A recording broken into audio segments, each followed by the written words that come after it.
Very well, ladies and gentlemen, this episode we're only going to talk about one important transfer that might, we might definitely get to know. I really just want to know only for the sake of knowing a lot of transfers, and this is especially I would want to track it in January, and that is Andre Onana. But more importantly, before talking about Andre Onana, what happens to Leno? What is exactly the stance of Inter Milan?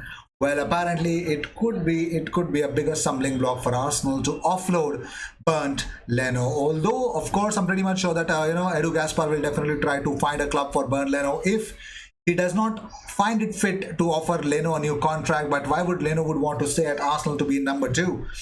That does not make any sense. But for now, let's talk about Martin Odegaard. So he might be the big game changer as we can think of it would be, but.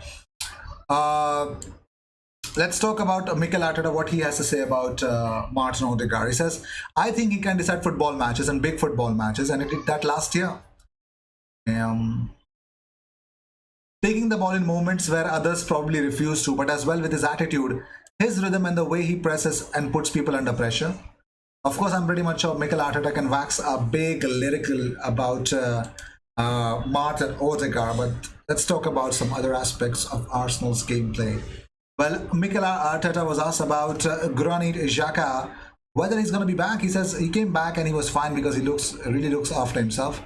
So it looks like most probably I think you could see Granit Xhaka start at the North London derby. But I asked you guys to comment and let me know what you guys think about should Granit Xhaka start the North London derby. You guys have not commented, and that makes me a little furious as to why you guys are not commenting, man. Come on and let me know what you guys really believe. Should Granit Xhaka start in the North London derby? And I want a real opinions, all right? So let's talk about Tomiyasu. Tomiyasu spoke about his debut. He says, the day of my debut was amazing. It was a special day for me because it was my big dream to play in the Premier League, especially to do that at Emirates Stadium. It was just wonderful. I can tell you that I've never heard a sound like that before. Never in my life. It was amazing for me. I could hear it from the moment we walked onto the pitch. Then every time when I got the ball or played the ball, I could hear the noise. Then, of course, the goal as well. So I think, that was the best part, of course, when he has his own chant. My God. Oh, wow. Fans would love him. Fans would really love him. Of course, he's a lovable character. Let's not forget that as well. But moving on, let's talk about David Seaman. David says that I think Ramsdale is now looking like he's the #1 goalkeeper. I've been impressed with him. His performances have been positive. He looked really confident, and he's not shown any nerves at all. With 2 wins, you're not going to replace your goalkeeper, are you? Yes, I 100% agree with this. Like, of course, two wins. You know that he's one of the confident players. Why would you even think of changing him? But let's talk about Inter Milan, how they have frustrated Arsenal by switching their interest in Bernd Leno. Of course, they're really supposed to replace Samir Handanovic on goal at some point of time, and Bernd Leno was the kind of player that they were looking for. So Tuttosport claimed that Inter Milan could look to Leno as a long-term replacement for Samir Handanovic. But here's the thing. The problem is that it looks unlikely, as the Nerazzurri have identified a new target, and that is none other than Andre Onana. Ajax stopper Andre Onana was linked to the move to Arsenal in the early stages of the previous summer transfer window, and it could have been done for around £7 million, but nobody wanted for Onana. To be fair, nobody wanted to pay that. If you're getting someone for free, if you just wait for some months, why would you want to pay even something to the club? So Onana stays, and of course, even if you buy him, he's not available to play right away. So yeah, I think that money is definitely down the drains. But more importantly, it depends. If Arsenal pay that much, media will definitely make a big mess, a big meal out of it.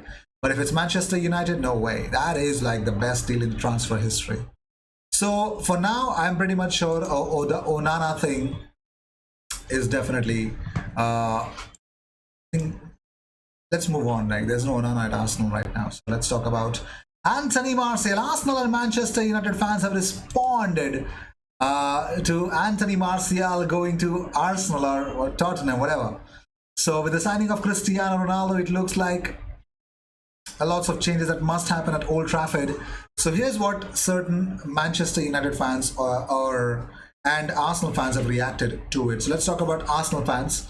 So one of the Arsenal fans says Martial is 25 and entering his peak. He's lost his way at United, and sometimes players need a fresh start. Talented footballer and nothing like Arsenal have.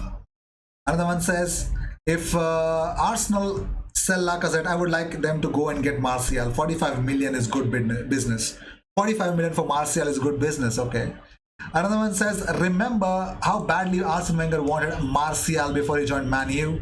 There's a player in there, I'll take him at Arsenal. Other Arsenal supporters on Twitter were less impressed though. Says that 3 years too late, lol. Nah mate, Spurs can have him. Another one said, it feels like Martial to Arsenal has been inevitable for a while. Another one said, all I'm gonna say is those links to Martial better not be true, Arsenal. So it was mixed reactions. I mean, some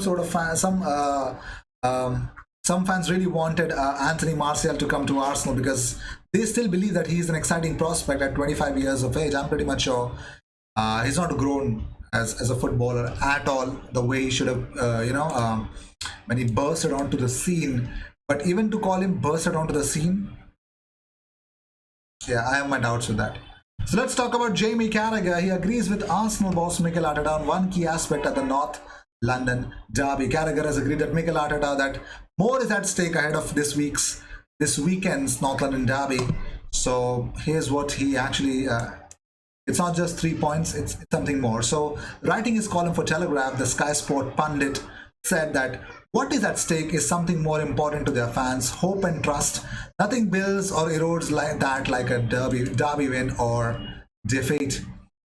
So that is the whole story. Even Mikel Arteta also spoke about how important the North London derby is, and that W will not only it will make a different statement, and probably a statement that Arsenal would have made in the first 3 games at least by now. But more importantly, this win is definitely going to put down Tottenham and will definitely lift Arsenal on the table. But it also depends on a lot of other clubs also winning and losing to help Arsenal get into the first half of the table. That has been a big task for now.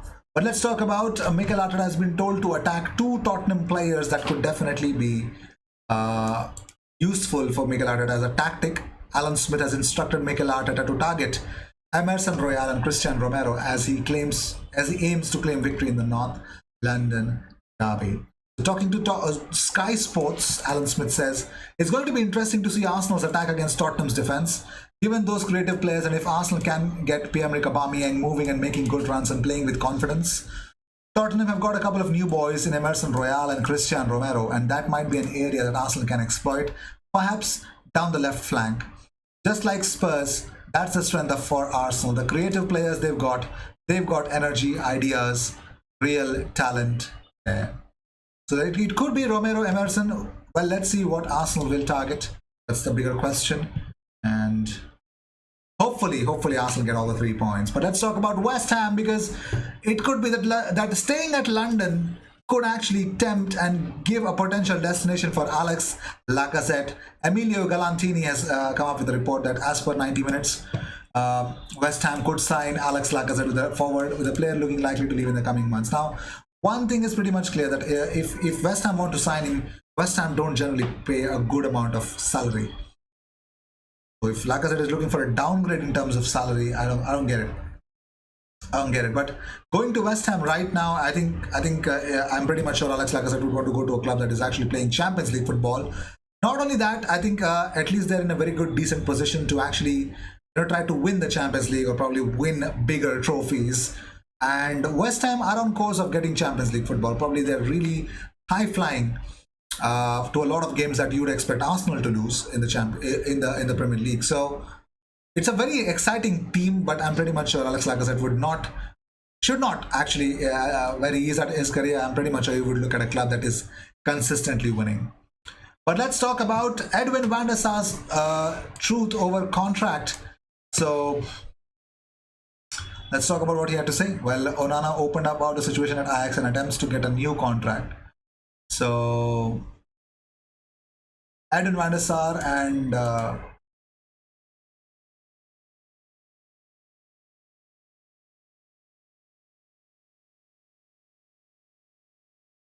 Okay.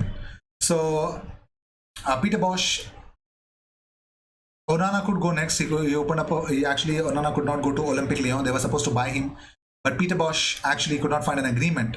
And Onana also held talks with Nice. Now he also said that there are 15 clubs that want me on a free transfer in the summer of 2022. Rumors that I already have an agreement with another club are not true. Isn't it logical that I first offer Ajax the chance to start the conversation? Albert Boutins will soon be coming to Amsterdam, and then I'll hear about it. I just want to focus on my return, but anything is possible. Let Ajax and my agent quickly sit down and see what happens. So more importantly, he could actually sign a new contract with Ajax. You never know. You never know. I think for the fact that nobody wants to pay anything for him, that is the bigger question. So with this, I'd like to end this episode. Let me know in the comments, would you still want Onana to join Arsenal? You've seen Ramsdale, right? Let's see what you believe in. Cheers. I'll see you in the next one.